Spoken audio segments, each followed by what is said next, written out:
Merci pour la grâce que tu nous accordes.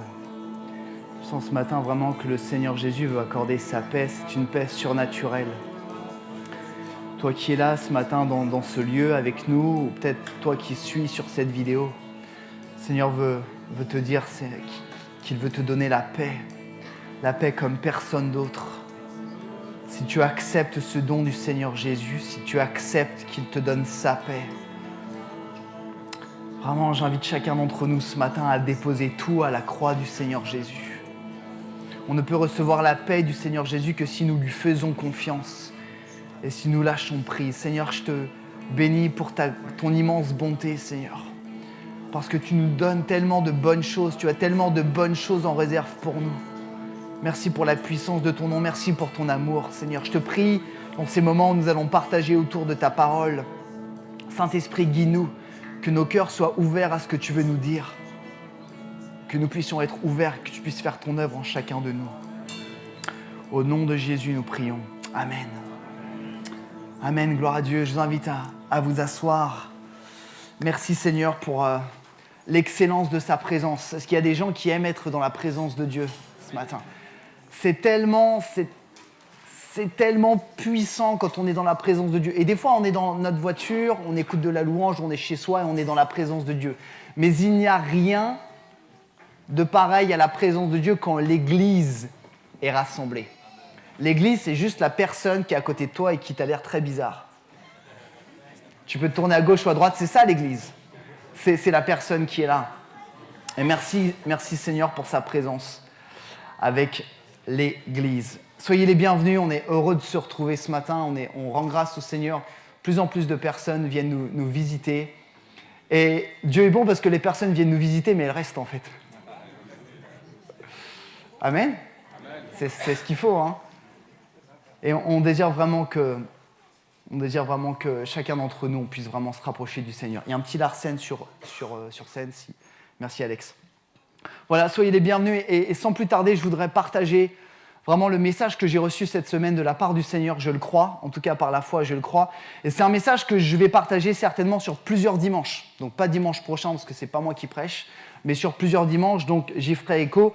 Ce thème, c'est Jésus, l'Église, moi et le monde. C'est ce qui est écrit là, je crois. C'est ce qu'on a eu à cœur.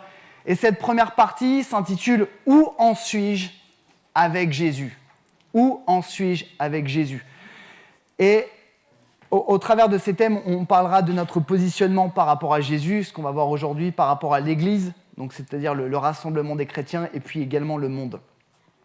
Et vous savez, Dieu nous a dotés, chacun d'entre nous, d'une raison et d'une volonté. La Bible dit que Dieu nous a créés à son image. Vous connaissez ce passage dans la Bible qui dit que Dieu crée l'homme et la femme à son image. Et comme Dieu est capable de faire des choix, l'homme et la femme sont capables de faire des choix. Il nous a créés à son image. La preuve en est, Adam et Ève, les premiers hommes et femmes sur Terre, ont fait des choix. Échec. Mauvais choix, mais ils en ont fait.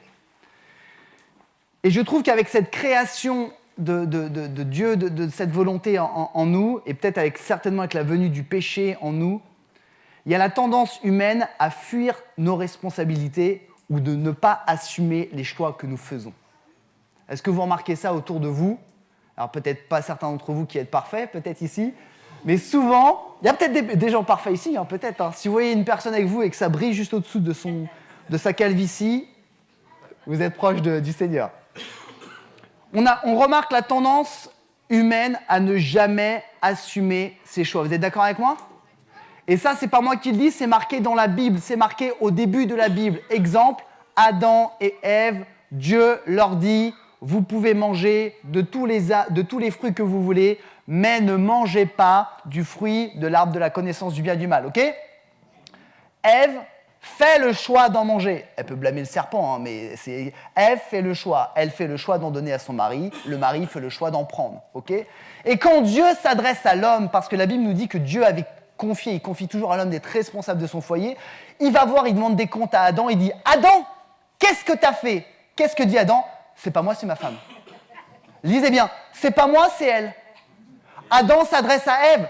Ève, qu'est-ce que tu as fait ? C'est pas moi, c'est le serpent. Et depuis toujours, nous avons tendance à ne pas assumer nos choix. La société moderne est la même avec la question de la foi. La Bible nous dit que soit froid, soit bouillant, mais soit pas entre deux. Et nous avons créé en France, d'ailleurs, il faudrait peut-être voir dans les autres pays, il faudrait demander à nos frères et sœurs qui viennent d'autres pays ici, si ça existe.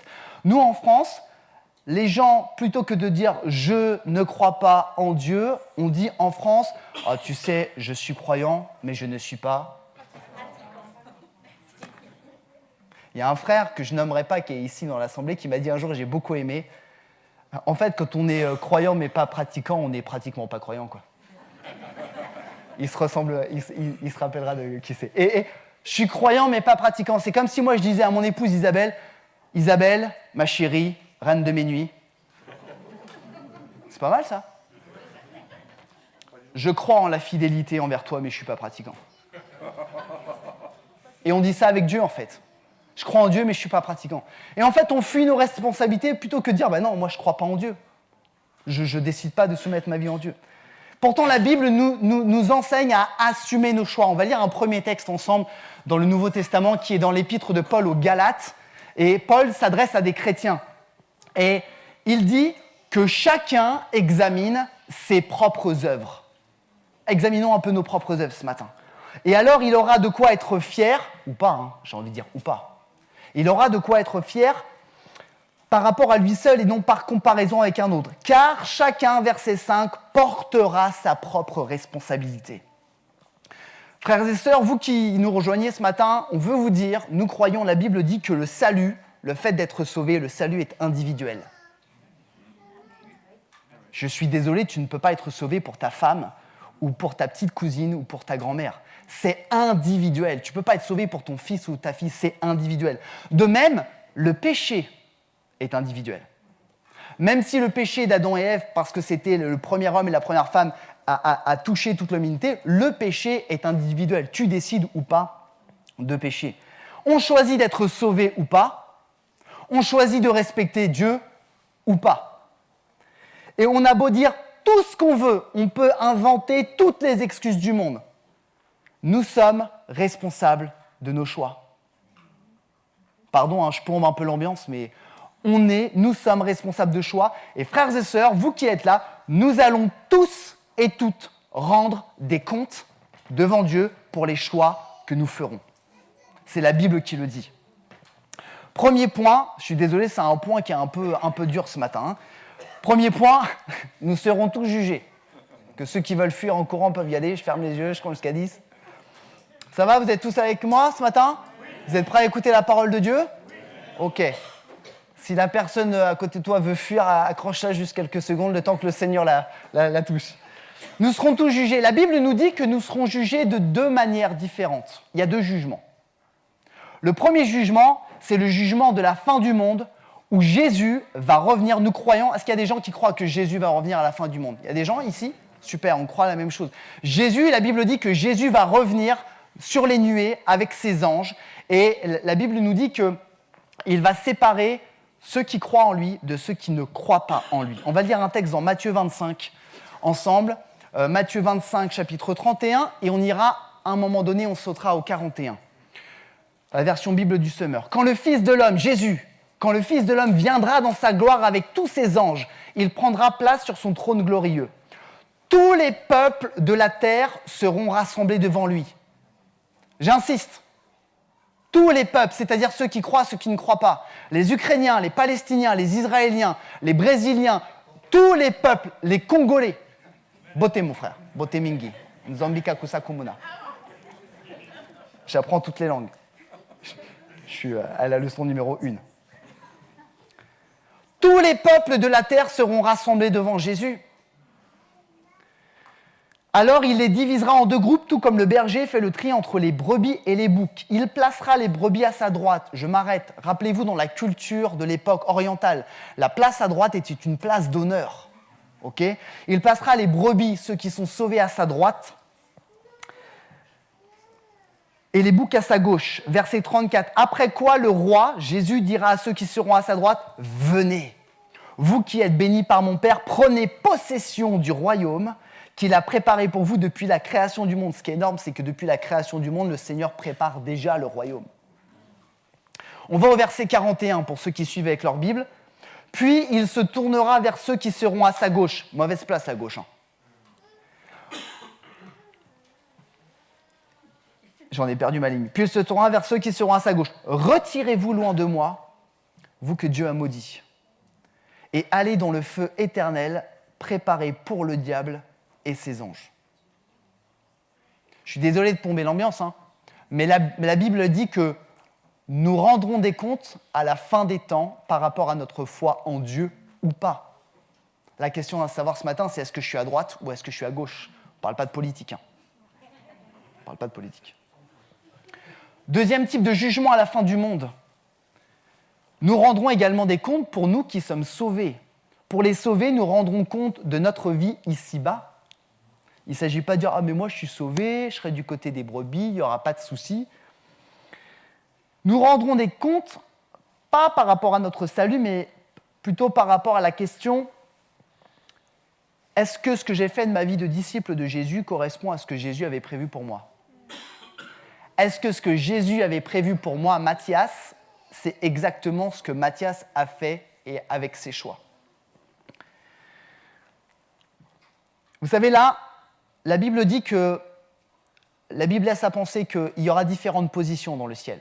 On sera tous sauvés, mais si vous relisez les évangiles, vous verrez que Jésus dit qu'il viendra avec ses récompenses, qu'il y aura différentes positions dans le ciel. Et l'apôtre Paul confirme cela dans 2 Corinthiens 5 au verset 10. Il nous dit « Car nous aurons tous à comparaître devant le tribunal du Christ. Et chacun, chacune, recevra ce qui lui revient selon les actes bons ou mauvais qu'il aura accomplis par son corps. » Deuxième texte, je ne sais pas si on l'a mis, non, on ne l'a pas mis.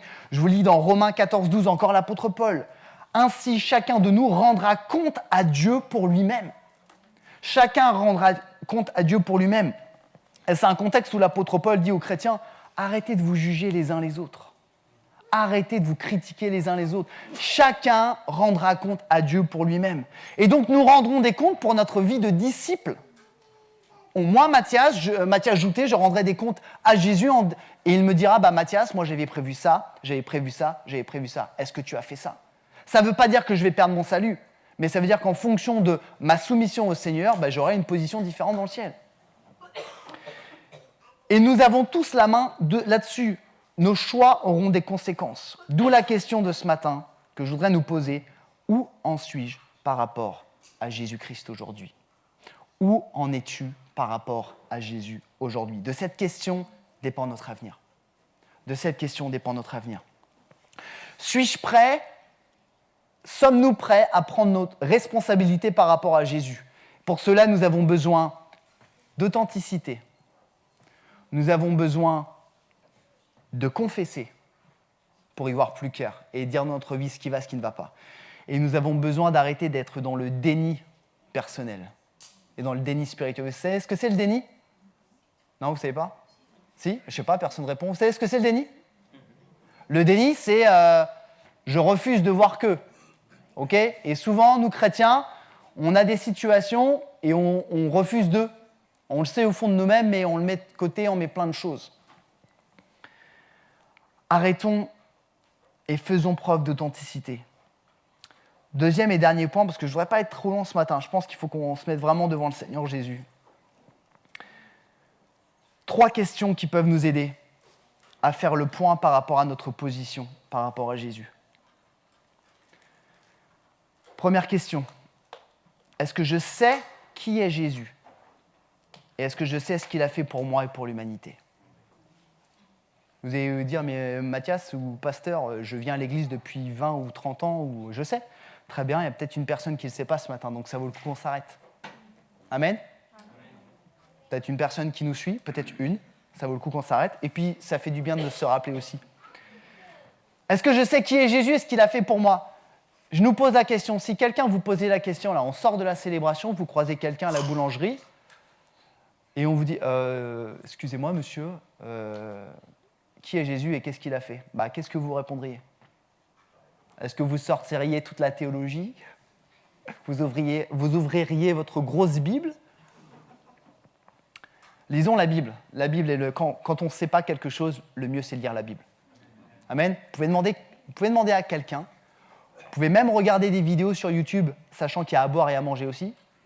Le mieux, c'est Apple. Non, c'est la Bible, pardon. Jean chapitre 1, verset 1. Jean chapitre 1, verset 1. Au commencement était celui qui est la parole de Dieu. Il était avec Dieu, il était lui-même Dieu. Au commencement, il était avec Dieu. Tout a été créé par lui. Rien de ce qui a été créé n'a été créé sans lui. On chantait ce matin avec le groupe de louanges que la terre entière célèbre ta gloire. Pourquoi on dit que la terre ? Parce que tout a été créé par Jésus. En lui résidait la vie et cette vie était la lumière des hommes. Au verset 14, Jean 1, 14, il nous est dit « Celui qui est la parole est devenu homme et il a vécu parmi nous ». Qui est Jésus ? Jésus est le Fils de Dieu. Il est Dieu lui-même. C'est compliqué à comprendre. Jésus est Jésus, mais Jésus est Dieu aussi. Ça s'appelle la Trinité divine avec le Saint-Esprit. Il est venu sur terre, la Bible nous le dit, pour réconcilier tous les hommes et toutes les femmes avec Dieu. Pourquoi les hommes et les femmes avaient besoin d'être réconciliés avec Dieu ? Parce qu'à cause d'Adam et Ève, du péché et de la désobéissance, l'humanité tout entière a été séparée de Dieu. Et la Bible dit que quand on est séparé de Dieu parce qu'on désobéit à Dieu, l'issue c'est la mort, l'enfer. Mais Dieu aime tellement tous les hommes et toutes les femmes de ce monde qu'il a donné une deuxième chance. Et parce que quelqu'un d'innocent devait mourir pour laver les péchés de tous les hommes et toutes les femmes, il a envoyé la meilleure victime pour mourir en sacrifice, c'est-à-dire Jésus, son propre fils. Voilà qui est Jésus. Voilà ce qu'il a fait pour toi et pour moi. Merci Landry pour ton Amen. Amen. Jésus est Dieu. C'est Jésus, mais c'est Dieu. Jésus n'est pas un Dieu, Jésus est Dieu.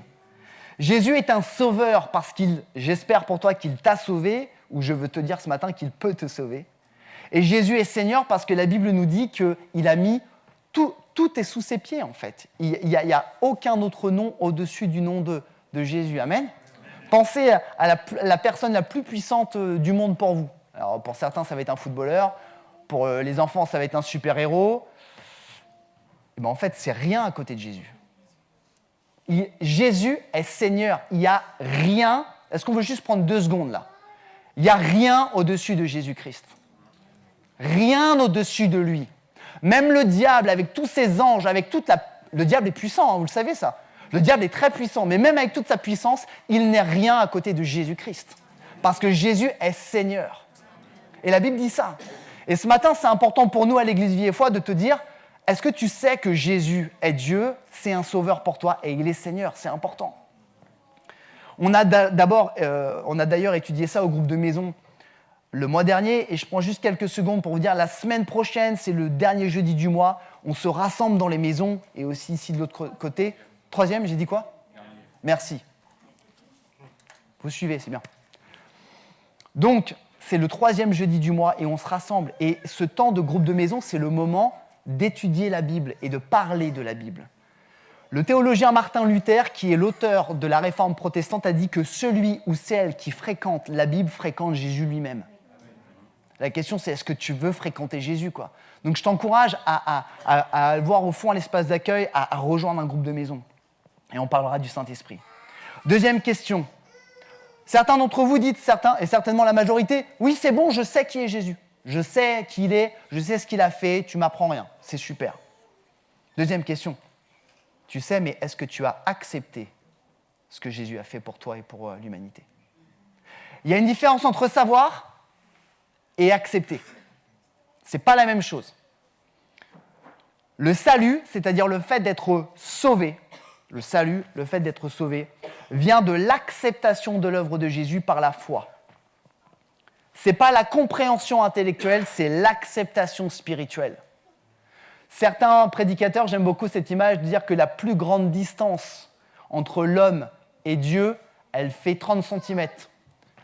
De là, il est où mon cœur ? À gauche. Voilà. Parce que certains d'entre nous, on accepte Dieu avec ça, mais Dieu, il veut qu'on accepte Dieu avec ça. Amen ? Ce n'est pas une compréhension intellectuelle. Vous pouvez avoir un doctorat en théologie et pas être sauvé. Hein. Vous pouvez connaître la Bible bien mieux que tous les pasteurs et ne pas être sauvé. Pharisiens, sadducéens, lisons la Bible. On va lire la Bible encore. Jean 3, 16, 18. Jean chapitre 3, 16, 18. Et je l'ai pris dans la version Bible du Summer, qui aussi utilise d'autres termes qui nous aident à mieux comprendre. Oui, Dieu a tant aimé le monde qu'il a donné son Fils, son unique, pour que tous ceux qui placent leur confiance, on connaît ce texte par cœur dans la version Louis II, pour tous ceux qui croient en lui. Le verbe grec qui dit croire, c'est être persuadé d'eux et mettre sa confiance en. Est-ce que je suis persuadé de ce que Jésus a fait ? Pour que tous ceux qui placent leur confiance en lui échappent à la perdition et qu'ils aient la vie éternelle. Verset 17. En effet, Dieu a envoyé son Fils dans le monde, non pas pour condamner le monde, mais pour qu'il soit sauvé par lui. Amen. Oh, je me dis amen, je m'encourage. Wouh! Celui ou celle, toi, moi ce matin, qui met sa confiance, celui qui met sa confiance en lui, merci, n'est pas condamné, mais celui qui n'a pas foi en lui est déjà condamné, car il n'a pas mis sa confiance, il n'a pas accepté, il n'a pas cru en la personne du Fils unique de Dieu. Vous savez, l'acceptation profonde de l'œuvre de Jésus à la croix, elle est spirituelle et c'est une prise de conscience spirituelle. On prend conscience de quoi ? On prend conscience qu'on a une nature pécheresse, mauvaise, que Jésus est mort pour moi et que pour honorer ce sacrifice, je veux changer de vie. Il y en a qui étaient là au baptême il y a 2 semaines ou 3 semaines ? T'étais là au baptême ? Oui. C'est un frère qui s'est fait baptiser. Ouais, j'étais là. Ouais, c'était sympa. Il n'y a pas d'acceptation de l'œuvre de Jésus sans, attention, je vais dire un mot qui fait mal aux oreilles en France, sans repentance. Il n'y a pas d'acceptation. Et je voulais vous dire ce matin, ce message, le Saint-Esprit vraiment force mon cœur. Ce message, c'est un appel à la repentance. Pas que pour les non-croyants. Il n'y a pas d'acceptation de l'œuvre de Jésus à la croix sans repentance. La repentance, ça veut dire quoi ?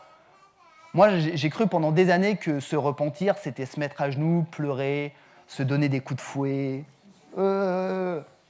Mais en fait, non. Ça veut dire quoi, la repentance ? Si quelqu'un vous demandait, ça veut dire quoi, repentance ? Vous diriez quoi ? Comme ça, en 2 mots. Il vous reste 5 secondes. La Bible dit que changer, repentance, ça veut dire changer d'attitude, changer de vie, tourner. La Bible nous dit que Jean-Baptiste, quand il baptisait avant la venue de Jésus, il baptisait les gens et leur disait « Je vous baptise en guise de signe de changement de vie ».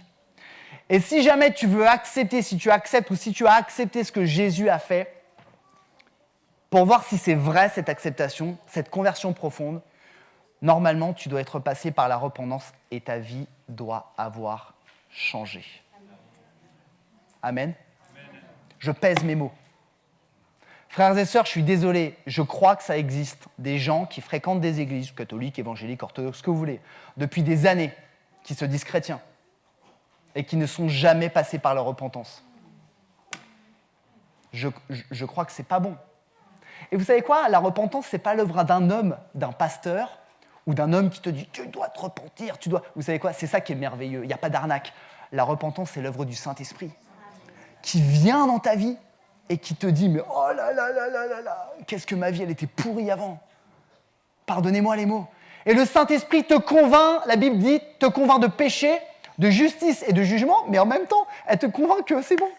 Jésus, il a tout payé. Amen. Et c'est important si ce matin, tu n'as jamais accepté l'œuvre de Jésus. Si tu sais, si tu connais par cœur, si tu as été au catéchisme, si tes parents t'ont enseigné, c'est cool.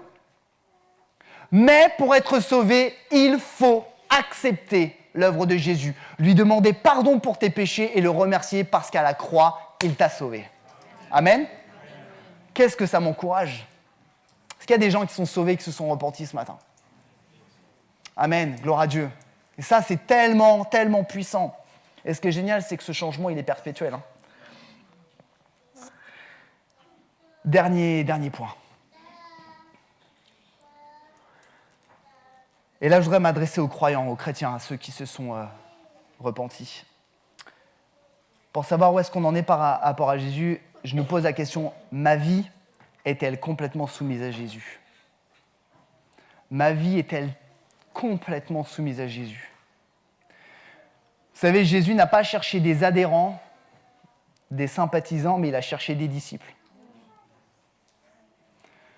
C'est quoi la différence entre un adhérent et un disciple? L'adhérent, tu payes ton adhésion. Tu payes, donc tu fais ce que tu veux. Le disciple, c'est pas toi qui paye, c'est l'autre qui a payé. C'est Jésus qui a payé. Et Jésus a cherché de ses disciples une soumission et une confiance inconditionnelle. Une soumission et une confiance inconditionnelle.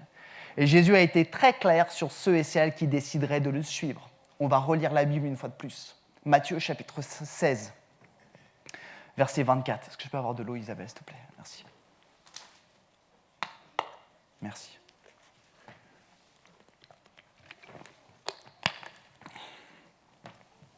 Et je prie vraiment que le Saint-Esprit nous sensibilise ce matin parce que je sens vraiment une pression sur mon cœur par rapport à ça. Puis s'adressant à ses disciples, Jésus dit, si quelqu'un veut marcher à ma suite, qu'il renonce à lui-même et qu'il se charge de sa croix et qu'il me suive. Car celui qui est préoccupé de sa vie, de sauver sa vie, la perdra. Mais celui qui perdra sa vie, à cause de moi, la retrouvera. Matthieu 5, 37, version Bible du Sommeur, vous connaissez cette version des anciennes Bibles, que ton oui soit oui, que ton non soit non, mais dites simplement oui si c'est oui et non si c'est non, tous les serments. Je vous laisse lire la suite. Combien de fois on fait des serments? Combien de fois on fait des serments face à Jésus par rapport à notre vie de disciple? Combien de fois je refuse de lui soumettre ma vie? Certains diront, on ne peut pas être parfait. C'est vrai, parce que la Bible dit que tant qu'on est dans un corps qui est touché par le péché, on est imparfait. Il faut être OK avec ça. La personne qui vous dit « t'es chrétien, tu dois être parfait », elle a mal compris la Bible. Il faut l'inviter à EVF ou ailleurs. On ne peut pas être parfait. Mais il faut tout faire pour. On ne peut pas être parfait, mais il faut tout faire pour. Je m'adresse ce matin peut-être à certains que le Saint-Esprit pointera. Est-ce que tu es OK avec toutes les choses dans ta vie qui ne vont pas? Est-ce que tu es OK avec ça? Il y a une différence entre essayer de régler des choses parce que je veux progresser, je veux ressembler à Jésus, et dire mais je fais des choses et puis finalement je suis OK avec ça, je serai sauvé. Vous voyez la différence ou pas? On n'est pas parfait, mais il faut tout faire pour. Et je voudrais commencer à conclure. La conclusion va être assez longue, je vais essayer de ne pas être trop long parce que j'aurais compris. Suis-je assez courageux ce matin? Es-tu assez courageuse ce matin?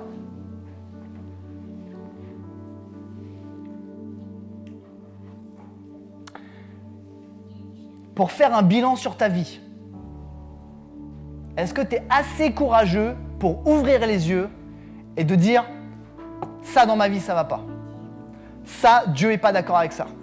Ça, la Bible a dit que c'est pas cool. » Est-ce que est-ce que je suis assez courageux pour le faire ou est-ce que je vais être dans le déni personnel en disant « tout le monde le fait, c'est bon. Tout le monde le fait. » Psaume 54, je le lis à haute voix, dit « En sacrifice à Dieu, offre ta reconnaissance, accomplis envers Dieu les vœux que tu as faits. » C'est quoi les vœux qu'on a faits quand on s'est engagé pour le Seigneur Jésus? Jésus, tu étais mon sauveur, tu es mon Seigneur, je vais te suivre toute ma vie. La Bible, elle dit « Accomplis tes vœux. » Accomplis tes vœux. Et souvent, on réécrit un peu les conditions de notre vie de disciple. Jésus a dit, tu prends ta croix, et puis nous, on va dire, ouais, mais bon, Jésus, je t'aime, je suis fidèle à une assemblée locale, je soutiens financièrement, je prie pour les gens, c'est cool. Mais ça rentre pas dedans. Et frères et sœurs, je voudrais terminer en vous partageant une crainte. J'ai peur en tant que pasteur. J'ai peur pour certaines personnes. Et je ne suis pas le seul pasteur. C'est une crainte qui est partagée par beaucoup d'hommes et de femmes de Dieu. J'ai peur par rapport à l'avenir de certaines personnes qui se disent chrétiens et chrétiennes. Je suis désolé de vous choquer ce matin, mais le Saint-Esprit pousse tellement mon cœur.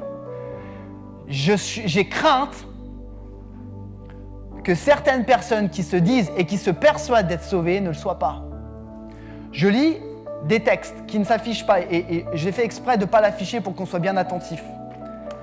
Galates 6, 7. Ne vous trompez pas, on ne se moque pas de Dieu. Et j'attire l'attention de tout le monde ce matin. Ne vous y trompez pas. Je me prêche à moi en premier. On ne se trompe pas de Dieu. Ce qu'un homme ou une femme aura semé, il le récoltera. Celui qui sème pour satisfaire sa nature propre, mon plaisir, mon désir, ce que j'ai envie, récoltera de la ruine. Il n'est pas question de ruine financière. Le mot grec, c'est la ruine éternelle. Il n'est pas question d'argent. Mais celui ou celle qui sème pour l'esprit récoltera de l'esprit la vie éternelle. On ne se moque pas de Dieu. Je ne me moque pas de Dieu. Et si jamais j'ai décidé d'être son disciple, alors je lui dois une soumission inconditionnelle. Vous connaissez certains d'entre vous peut-être le livre de l'Apocalypse. Quand Jésus s'adresse à l'église de Laodicée, Apocalypse 3,14, à l'ange de l'église de Laodicée écrit « Voici celui qui s'appelle Amen, le témoin digne de foi et véridique, celui qui a présidé toute la création de Dieu. » On parle de Jésus. Écoutez ces paroles. Écoutons ces paroles. « Je connais ta conduite. Je connais ta conduite. Je sais que tu n'es ni froid, ni bouillant. Ah, seulement si tu pouvais être froid et bouillant. » Je pense que le Seigneur, il préfère les gens qui le refusent ou qui l'acceptent. Mais puisque tu es tiède, puisque tu n'es ni froid ni bouillant, je vais te vomir de ma bouche. Vous pensez que Dieu peut nous vomir de sa bouche et qu'on soit sauvé ? Vous pensez vraiment que Jésus peut nous vomir de sa bouche et qu'on peut être sauvé, youpi, tralala, ça va ? Moi, je crois pas. Je crois pas. Frères et sœurs, Dieu place un cadre pour notre vie dans ce monde. Il a placé un cadre. Ce cadre, ça s'appelle la Bible. Il a placé un cadre pour ta vie en société. Il a placé un cadre pour ta vie en famille. Il a placé un cadre pour ta sexualité. Il a placé un cadre pour ta vie au travail. Est-ce que tu appliques ce cadre ou j'applique ce cadre ou est-ce que je fais ce que je veux en fait ? Je prends le beurre et l'argent du beurre. Non, c'est pas possible. Je me dis disciple, mais est-ce que je suis vraiment un disciple ? Est-ce que je soumets ma vie complètement à Jésus ? Et est-ce que j'ai l'honnêteté, c'est ça ? Est-ce que j'ai l'honnêteté de dire « Je reconnais. Cette situation, cette attitude dans ma vie, elle n'est pas conforme à la volonté de Dieu et Seigneur, je la confesse, je te l'abandonne et je veux progresser. »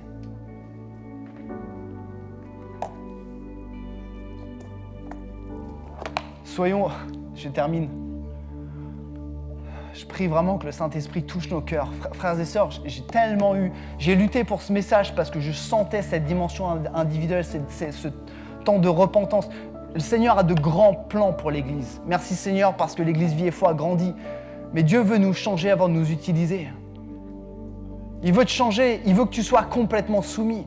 Il veut que tu aies ce courage, ces tripes de dire « Seigneur Jésus, je te demande pardon parce que ça, ma vie là, ce que je fais, ce que je dis, c'est pas bon. C'est pas bon. » Et je voudrais qu'on prenne du temps ce matin. Je voudrais tellement qu'on prenne du temps. Et je prie que le Seigneur dirige toutes choses. Et je voudrais vous inviter peut-être à un temps de recueillement, peut-être à fermer les yeux. C'est pas obligatoire, mais je voudrais qu'on prie ce matin.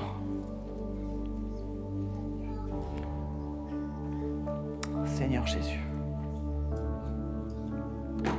Saint-Esprit, conduis vraiment toutes choses ce matin.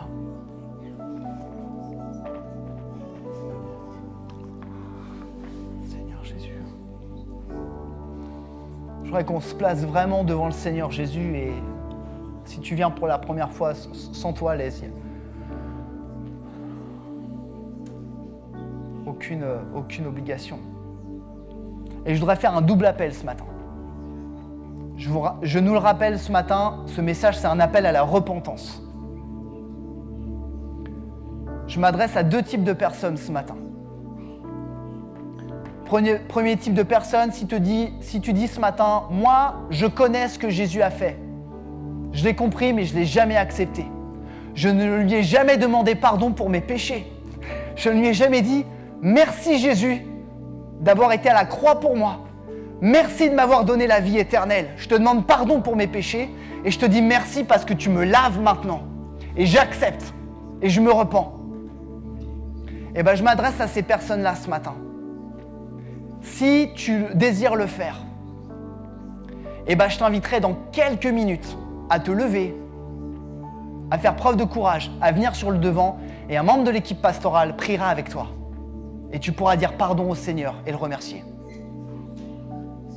Premier appel. Deuxième appel. Ce matin, si tu te dis chrétien, si tu te dis disciple de Jésus, mais tu sais où le Saint-Esprit, je bénis le Seigneur, le Saint-Esprit ce matin a mis le doigt sur ta vie et te donne le courage de dire « Ma vie n'est pas complètement soumise à Jésus et il y a des choses qui doivent encore changer. » Si le Saint-Esprit te pousse ce matin, je t'encourage sans aucun jugement à prendre tes responsabilités, à te lever, à t'avancer et à venir prier avec un membre de l'équipe pastorale et de confesser. Je voudrais inviter l'équipe pastorale maintenant à venir sur le devant, les frères et les sœurs de l'équipe pastorale. Et je voudrais qu'on reste dans ce temps de prière. Je lance cet appel maintenant. Qui que tu sois, que tu veuilles accepter Jésus ou que tu veuilles soumettre ta vie à Jésus, prends tes responsabilités. Je t'encourage, lève-toi, avance-toi et on priera avec toi. Et je voudrais inviter l'église qui reste là à rester en prière. Prions ensemble. N'hésitez pas à vous avancer. Merci Seigneur. Je crois que le Seigneur appelle à la repentance ce matin. Ne luttez pas. J'invite l'équipe pastorale, vous pouvez commencer à prier. Avancez-vous. Ne luttez pas contre le Saint-Esprit. Si le Saint-Esprit pousse votre cœur, je vous en conjure, je vous en supplie, avancez-vous. Et j'invite l'assemblée à prier, frères et sœurs.